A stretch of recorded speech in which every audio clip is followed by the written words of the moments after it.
அனைவருக்கும் வணக்கம். நான் இப்பொழுது குரு பகவானை பற்றி சில விஷயங்களை பேசலாம் என்று நினைக்கின்றேன். குரு என்பவர் பரபிரம்மம்.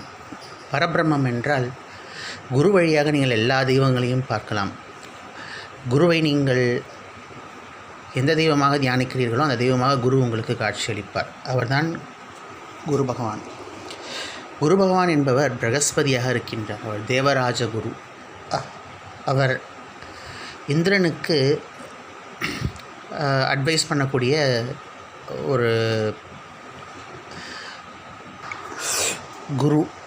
நமது இந்திய நாட்டின் பியூரோக்ரஸி பற்றி பார்க்கலாம்.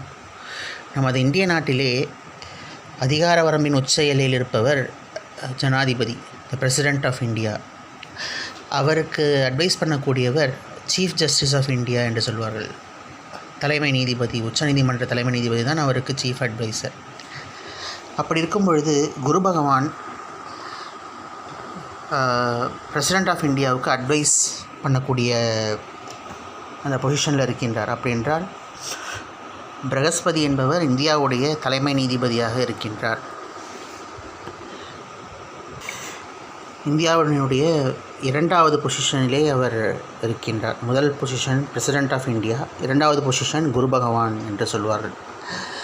இந்த குரு பகவான் எல்லா மந்திரங்களுக்கும் அதிபதி, எல்லா தேவதைகளையும் படைத்தருளக்கூடியவர். அவர் நவகிரகங்களுள் ஒருவராக போற்றப்படுகின்றார். குரு தட்சிணாமூர்த்தியாக ஒவ்வொரு சிவஸ்தலத்திலும் அவர் அமர்ந்திருப்பார். அவர் சிவஞான போதர் என்று கூட அழைக்கப்படுகின்றார். சிவனுடைய ஞானத்தை மக்களுக்கு போதித்து ஞான போதகராக அவர் மௌன நிலையில் ஞானத்தில் அமர்ந்திருப்பார். அவர் காலிலே அஞ்ஞானம், அறியாமை என்கின்ற ஒரு அரக்கனை போட்டு மிதித்து கொண்டிருப்பார். 3 உலகிற்கும் அதிபதியாக இருக்கக்கூடியவர் குரு பகவான். அவர் பக்திபூதமாக இருக்கின்றார். பக்தி என்றால் சிவபெருமானுக்கு பக்தி செய்து வாழக்கூடிய ஒரு தன்மையை பெற்றிருக்கின்றார். எல்லா தேவர்களுக்கும் குருவாக இருக்கின்றார். சர்வலோகத்திற்கும் ஈஸ்வரனாக விளங்குகின்றார்.